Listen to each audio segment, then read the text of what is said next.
Hi, everyone, and welcome to episode 48 of the Sustainable Supply Chain Podcast. My name is Tom Raftery, and this is a special episode of the podcast because it is the final episode of 2024. So, no guest today. Instead, what I decided to do would be to have a look back over the previous 47 episodes of the podcast and pick out some highlights. But to avoid any bias in doing that, I fed the 47 episodes of the Sustainable Supply Chain Podcast into Google's Notebook LM, so Google's Notebook large language model, and asked it to produce an audio synopsis for me. Now, if you're not familiar with Google Notebook, it can create audio synopses in a format of two people discussing the content. So I did that, had it create this conversation between two different AIs, a male and a female AI, reviewing the 47 episodes from this year, 2024. I think it's interesting. It makes a couple of mistakes in some company names, but apart from that, it does a pretty good synopsis of the 47 episodes we've had this year. So, if you missed any episodes or if you're interested in hearing what we covered throughout the year, keep listening. And know that I'll be taking a week off next week, break for the winter, and I'll be back with another episode on Monday, January 6th. So, taking the week of the 30th off. This is going out on the 23rd. 30th, no episode. Back again on the 6th of January with an episode with Jenna Fink, Principal Analyst in 0100, followed the week later by Kristen Naragon, Chief Strategy Officer from Akeneo, followed the week after by George Wade, CEO of Zavero. So keep an eye out for those episodes as well. And have a fantastic break. Have a great New Year's Eve celebration and great New Year. And I'll be talking to you again on Monday, 6th of January, as I said, with Jenna Fink. But for now, on with the AI-created summary of 2024's Sustainable Supply Chain Podcast. All right, so get ready because we're about to take a deep dive into the highlights from the Sustainable Supply Chain Podcast this year. We're talking about all the major trends, the cool tech, and the really insightful thought leadership that's really been pushing sustainability and supply chains forward. It's going to be like getting a cheat sheet to understand where the industry is going and maybe where you might find some chances to make a real impact or innovate. Yeah, it's been a big year with some themes that just keep popping up. And I think it all points to a real shift in how businesses are thinking about this whole sustainability thing. We're not just talking about checking boxes and following rules anymore. This is like a fundamental change in mindset. I definitely want to unpack all of that, but one thing that really stood out to me from all the episodes this year was the role of AI. It seemed like almost every guest we talked to had a story about how AI was completely changing their approach to sustainability. Yeah, and what's really interesting is that it's not just about automating things, AI is actually giving companies access to insights that they could never get before, whether it's using satellites to keep an eye on deforestation or analyzing data to know when equipment's going to fail before it even happens. Yeah, LimeEO, using satellite data to actually enforce the EU's deforestation regulations. Yeah. That's incredible. It's not just watching, it's about holding people accountable in real time. And then there's Thane, using AI to predict when machines are going to break down. Yeah, and the Thunair example is a good one because it shows how AI can have a bunch of different benefits for sustainability. By stopping those breakdowns, they're not just cutting down on waste and emissions, they're also making the workplace safer, which is great. And it's not only about the environment, right? We even heard examples of using AI to capture all the knowledge from workers who are retiring. That's huge for social sustainability. Imagine being able to keep all that experience that would normally just disappear. Exactly, and it really emphasizes that technology is just one part of the solution. The human side of things, like having leaders who are on board and a company culture that supports sustainability, are still so important for making it all work. It's about using AI to help people do things better, not to replace them altogether. That seems to be a common thread this year, that sustainability isn't just a tech problem, It's a human problem. Absolutely. And it's becoming super clear that sustainability isn't just a nice thing to have anymore. It's something businesses need to do. Companies are starting to realize that being sustainable can give them an edge over their competitors, and in a lot of cases, it's the only way they're going to survive. That change in thinking is really interesting. It seems like we're moving away from just trying to avoid getting in trouble with the law and moving towards a way of thinking where sustainability is all about finding new ways to grow and innovate. Right. It's not just about avoiding penalties anymore. It's about finding opportunities to do things better. Like Produce Pay, for example. They're using technology to help farmers move away from those unpredictable prices they get on the spot market. And instead, they're helping them get stable contracts with set prices. That's a huge deal for farmers because they're often stuck dealing with prices that go up and down all the time. But it's not just about making sure they get paid, right? Exactly. Stable contracts mean farmers can predict how much they're going to grow, which means less waste and better planning. It's a great example of how technology can make the whole food system more sustainable and resilient. We also heard a lot about how companies are using technology to be more transparent about their supply chains. Fictive is a great example. They're helping businesses figure out the carbon footprint of their suppliers, which is something most companies have struggled with. Transparency is becoming super important for everyone. Consumers want to know where their stuff is coming from, and businesses need to understand the impact they're having. That's where technology like blockchain comes in. You're going to have to explain that one because I'm still trying to understand how blockchain works. I remember something about using it to track barley. Right. Settlement is using blockchain to create a totally see-through supply chain for barley. That way they know that only barley that's been grown sustainably ends up in AB InBev's beers, so they can actually prove that their beer is sustainable. So it's about being able to show that your product actually meets certain sustainability standards. That seems like a powerful way to build trust with customers. It definitely is. And it shows how these technologies can be used to tackle specific problems in the supply chain, whether it's cutting down on waste, making things more efficient, or making sure things are sourced ethically. There seems to be a tech solution popping up for everything these days. We saw examples of everything from using AI to manage waste to data-driven cold chains that keep food from going bad. But technology is just one part of the solution. One of the biggest things we learned from the podcast this year is that collaboration is key. Yeah, that's for sure. No more working in silos. Everyone needs to work together. Like DutchX, working with retailers to offer faster and more sustainable deliveries using those electric cargo bikes. Who knew that being sustainable could also mean getting your deliveries faster? Right. That's a great example of how challenging the way we think about things can lead to new and creative solutions.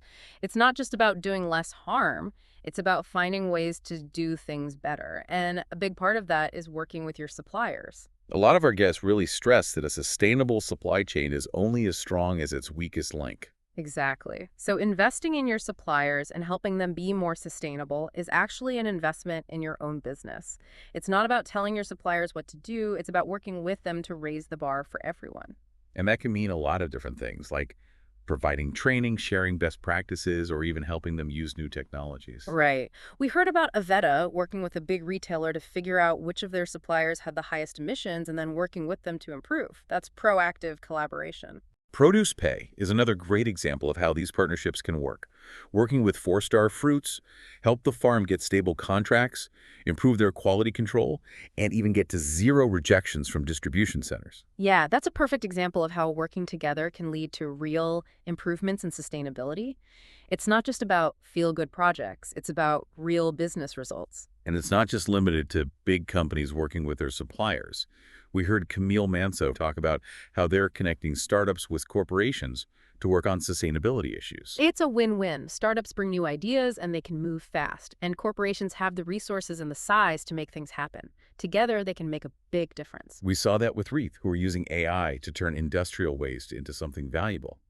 Imagine turning dairy waste into brand new products. It's amazing. It's a perfect example of the circular economy in action, and it's definitely becoming more and more popular. It's about changing the way we think about waste and seeing it as something valuable. It's about finding ways to use things over and over again.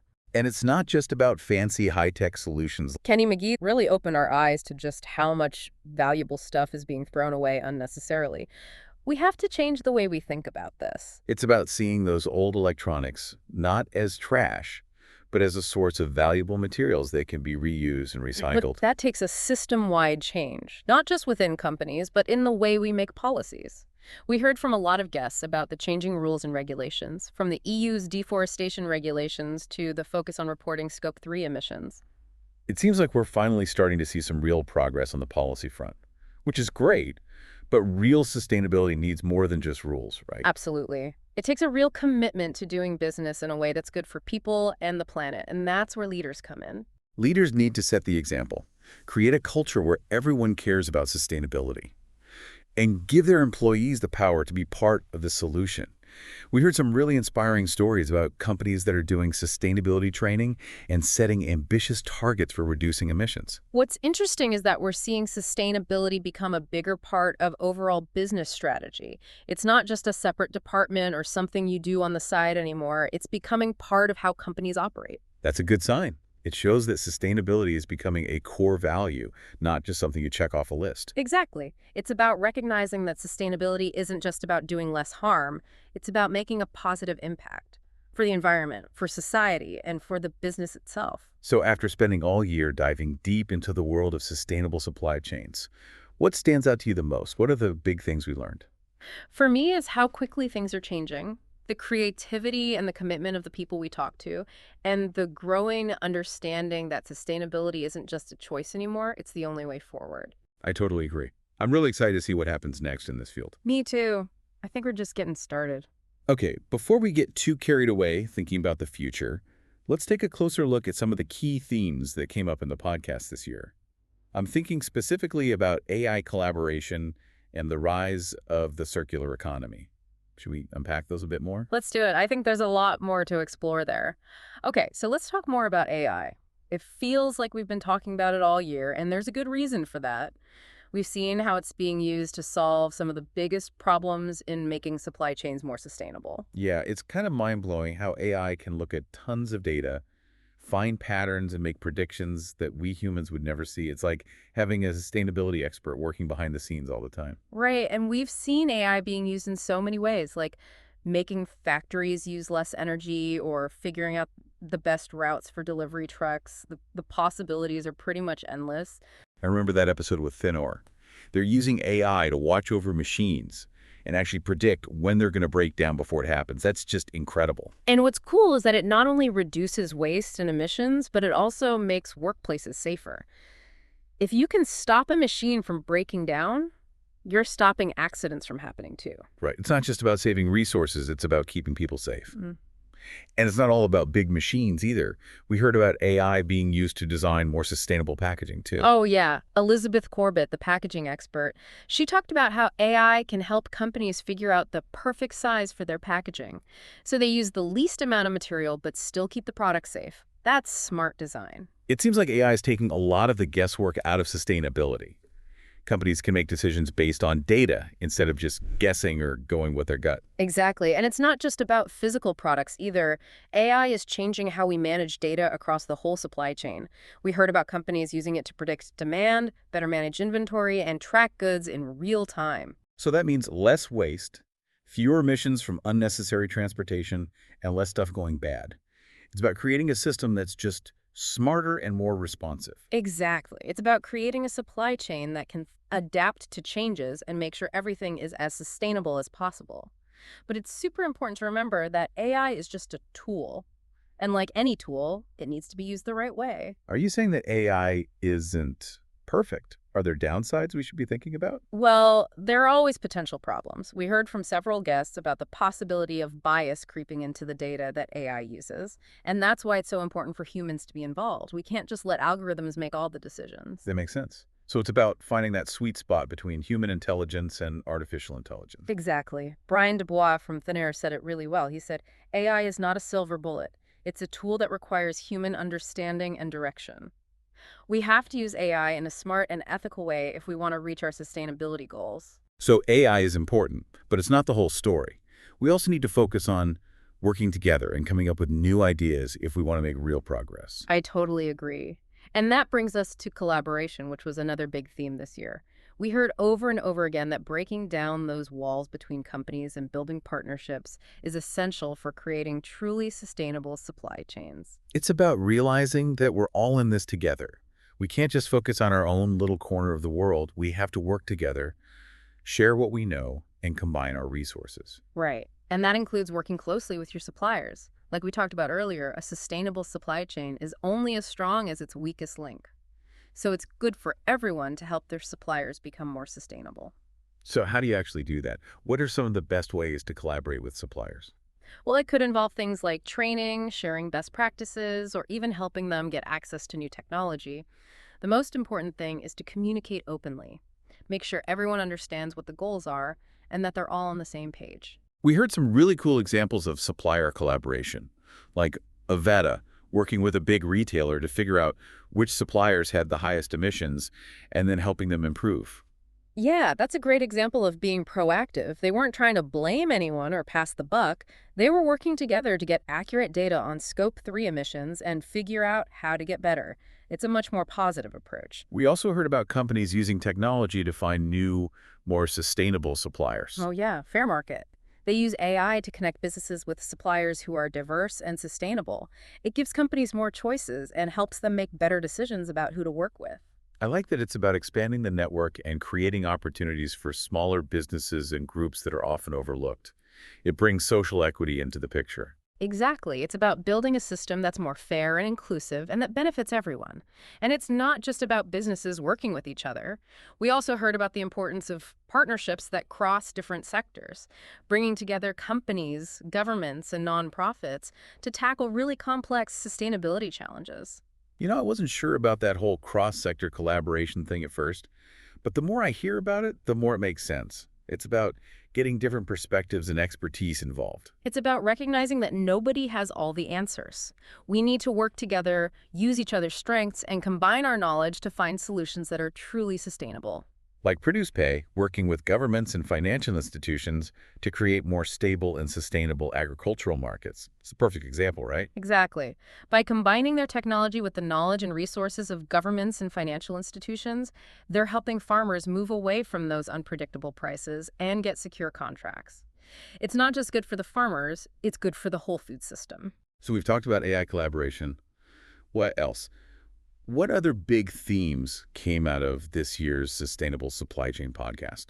Well, one that's really gaining traction is the circular economy. We're seeing a move away from that old linear model of take, make, waste, and we're moving towards a circular approach where the focus is on reducing, reusing, and recycling materials. It seems like that's a fundamental part of sustainability. Yeah. We can't keep using up resources and creating waste at the rate we are now. We have to find ways to close the loop and create a system that's more sustainable. Exactly. And that's what the circular economy is all about. It's about designing products and systems that create as little waste as possible and use resources to their fullest. Okay, so we've talked about all the cool things companies are doing, but what about us regular folks? What can we do as consumers to make a difference in all of this? That's a really important question because ultimately it's consumer demand that drives the whole system. If people aren't asking for sustainable products, companies have less reason to make them. So we kind of have a responsibility to be informed and make good choices, right? It's not just about grabbing whatever's cheapest or easiest. Exactly. And the good news is that more and more people are starting to care about this stuff. Consumers are starting to ask where their products come from, how they're made, and what happens to them when they're done with them. Yeah, it feels like sustainability isn't just this niche thing anymore. It's becoming something everyone's talking about. It definitely is, and that gives consumers a real chance to make a difference. It starts with being informed, doing your research, and really understanding the issues. I remember that conversation with Jag Lamba. He was talking about how important transparency is and how we need to hold companies accountable. We can't just assume something's sustainable because it has a green label on it. We have to look deeper. Right.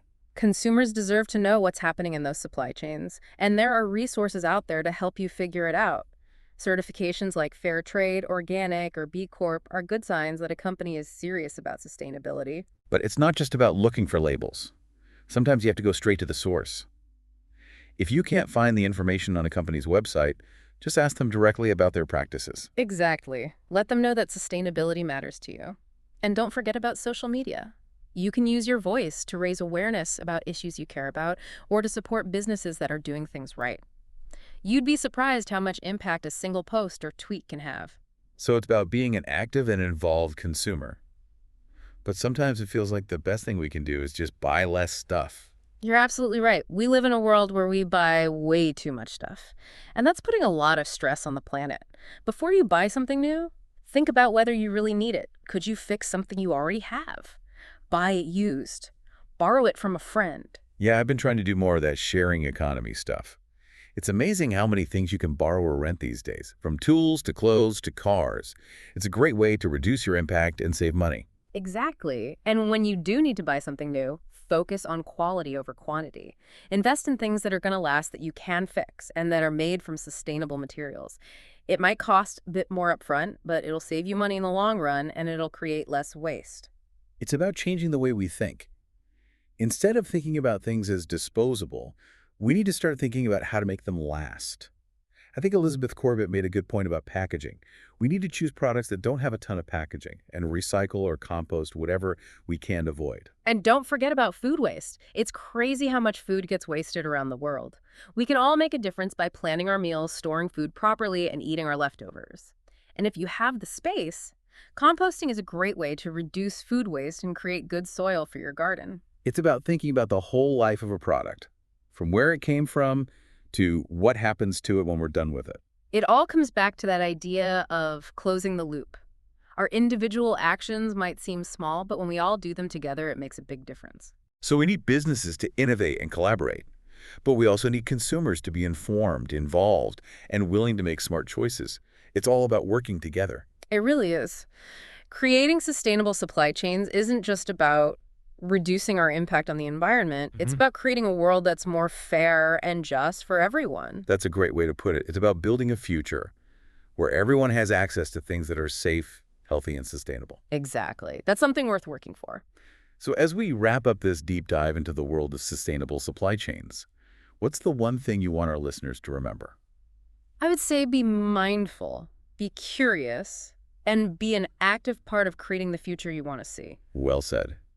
Be mindful of your choices, be curious about where your stuff comes from, and be an active part of making the world a more sustainable place. Thanks for joining us on this deep dive, and we'll see you next time.